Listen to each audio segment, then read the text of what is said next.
I had loved Damien Moretti from a distance for 2 years. He was my boss, the untouchable heir to one of New York's most dangerous families, and the kind of man no woman should want unless she was ready to be ruined. Then he handed me a lipstick. At first, I thought it was just a gift, until I touched it, and Damien Moretti, the coldest man in the room, almost came apart in front of everyone. That was when I learned his secret. The lipstick was bound to him. Every touch, every twist, every swipe of color, he felt it. He had not given me a present. He had handed me power over him. And when the office started whispering, when another woman tried to claim what was mine, Damien finally showed everyone the truth. The ruthless Moretti heir only knelt for one woman, me. I had been in love with Damien Moretti for 2 full years. I knew how pathetic that sounded. Falling for your boss was already a bad idea. Falling for a man like Damien was practically a warning label in human form. He was the heir to the Moretti family, the CEO of Moretti Holdings, and the kind of man Upper East Side socialites watched the way people watched a loaded gun, with fear, curiosity, and terrible judgment. The Moretti name came with rumors, private docs, black Bentleys, men in dark suits who appeared before trouble and disappeared before police did. None of that had anything to do with me. To me, Damien was the man in the top floor office who wore black suits like armor, spoke in clipped sentences, and made grown executives sweat with one quiet look.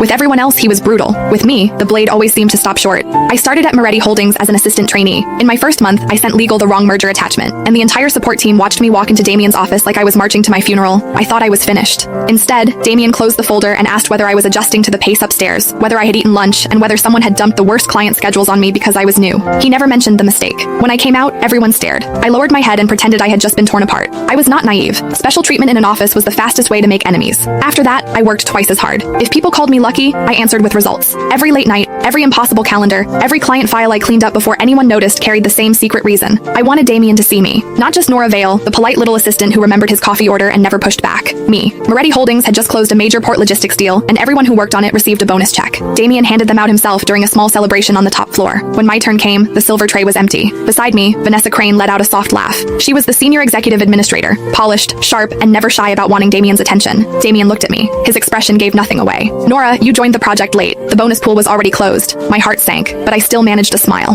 That's all right, sir. Then he opened a drawer and took out a long black velvet box. I prepared something else for you. When he opened it, a lipstick lay inside. The tube was satin black and weighty, with a tiny M engraved on the end. The shade sticker read Crimson Vow, and someone had tied a narrow rose gold ribbon around it with suspicious care. I stared at it. Then translucent comments slid across my vision, like live reactions on a serialized romance app. Book talk after dark. Oh, she has no idea what that lipstick does. Steam Queen. I can smell the spice from here. I am seated. Kindle killer. He really put his weak spot in a velvet box. Sir, romance gremlin, buckle up. This is about to get messy in the best way. I almost dropped the box. What did they mean? Weak spot? What spice? And why were strangers commenting on my life like I was the heroine of some late-night romance binge? Damien's voice pulled me back. You don't like it? His tone was steady, but the hand around his champagne flute had gone pale at the knuckles. Soft Dom scholar. He is trying so hard to look calm. Mafia mutt. One yes from her and this man is finished. Page Turner, 88. Face blank, soul on the floor. My ears burned. Of course I liked it.